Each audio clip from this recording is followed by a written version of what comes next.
In this session, you're going to learn about antimicrobial susceptibility tests.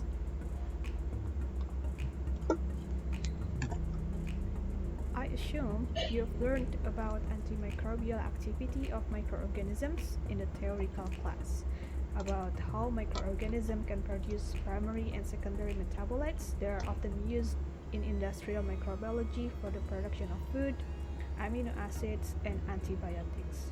But now, we're going to specifically talk on how to test the effectiveness of antimicrobial agents against specific pathogens.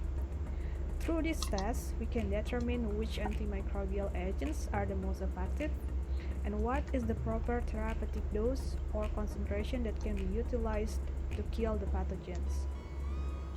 And not only in clinical laboratories, but this test is also useful for medical setting, food industry, or any other fields. Three tests that are commonly used are dilution susceptibility test or broad dilution method, and then this diffusion test or Kirby-Bauer method, and the E-test.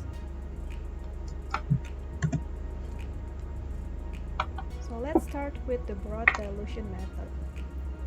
So this method is used to determine the susceptibility of microorganisms to an antimicrobial agent by checking the minimum inhibitory concentration, or MIC. But this test cannot be used to check the minimum bactericidal concentration, or MBC, so we need further tests in order to determine the MBC. You can read another literature to find out the difference between MIC and MBC. And for the procedure, the test includes several important steps. First of all, we need a dilution series of broth, usually use Mueller-Hinton broth, and after that, antimicrobial agent with a wide range of concentration, which is usually from 0.1 to 128 microgram per milliliter, is added into the tube. Then, a same amount of fresh culture of the tested microorganism is added into each tube.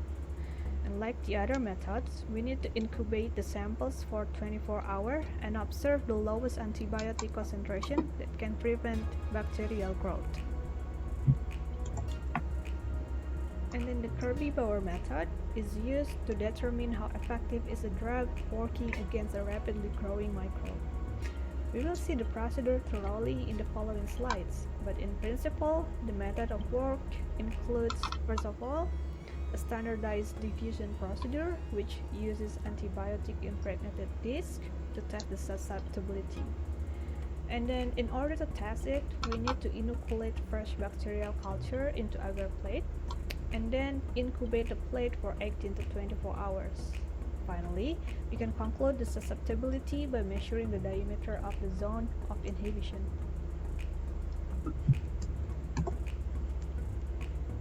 The next method is the E-test or epsilometer test gradient method.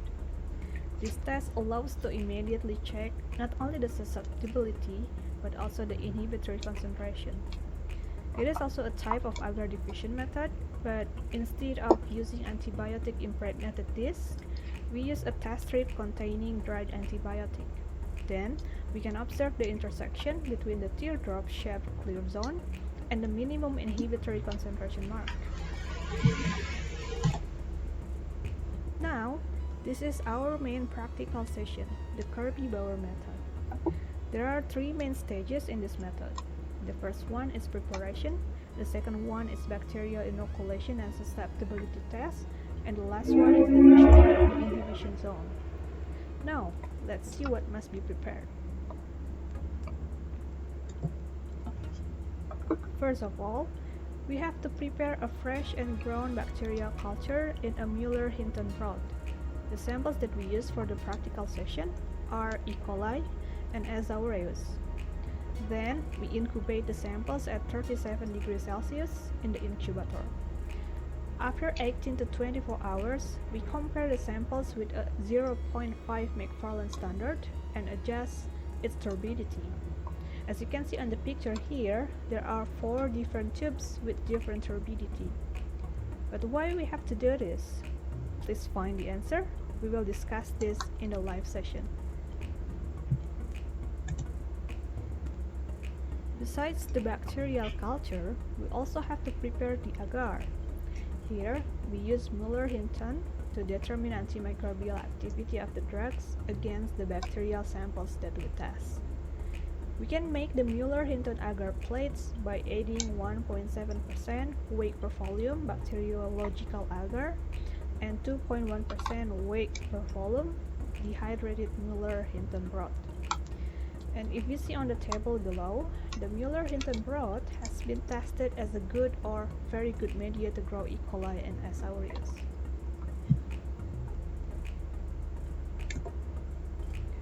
And lastly, we have to prepare the antimicrobial agents that are going to be tested. First of all, we have to sterilize the disc using autoclave, and then dry the disc in an oven before we impregnate the disc with the antimicrobial agents for at least 1 hour. And if you see here in this table, you can see different antibiotics with different concentration, which are penicillin, cefazolin, tetracycline, and gentamicin.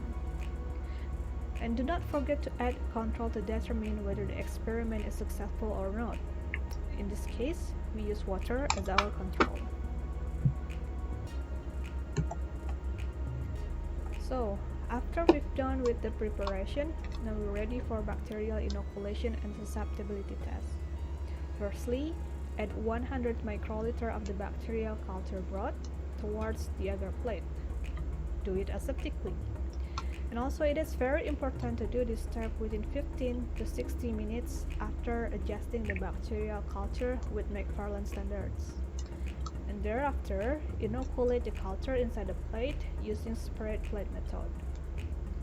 Following this step, put the small disc on the designated section of agar plates. You can use a dispenser or you can just put the disc manually using a forceps. Make sure that the disc attached to the agar, and you can use the forceps and gently touching the disc. Also, after we incubate the plate for 18 to 24 hours at 37 degrees Celsius, we can finally observe the zone of inhibition surrounding each disc. Now, to get a clearer view of the inhibition zone, you can use a dark, non-reflecting background behind the plate. You can illuminate the plate with reflected light as well. Then, use a ruler or caliper to measure the zone of inhibition, but make sure that you measure it to the nearest millimeter. Also, always include the diameter of the disc and round up the diameters to the next millimeter.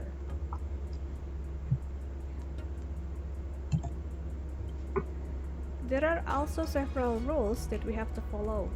First, if the zones of inhibition are overlapping and it is difficult to read, measure the diameter from the center of the disc up to a distinct edge of the inhibition zone, and then multiply the result by 2. Secondly, if there is no growth of inhibition around the disc, report the result as 0 mm. And then lastly, if there is a thin veil of swarming, ignore the veil and measure the outer margin in the more obvious zone of inhibition.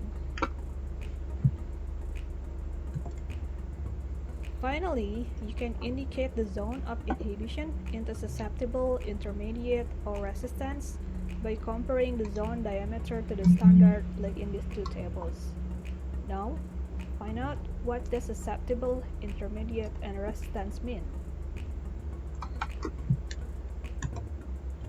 You can learn more the Kirby-Bauer method by watching these videos. And play the simulation and also practice on how to do the test in the virtual lab. Lastly, we want to see your understanding on the session, and it's time to sharpen your writing skill with the lab report. See the lab protocol for more details.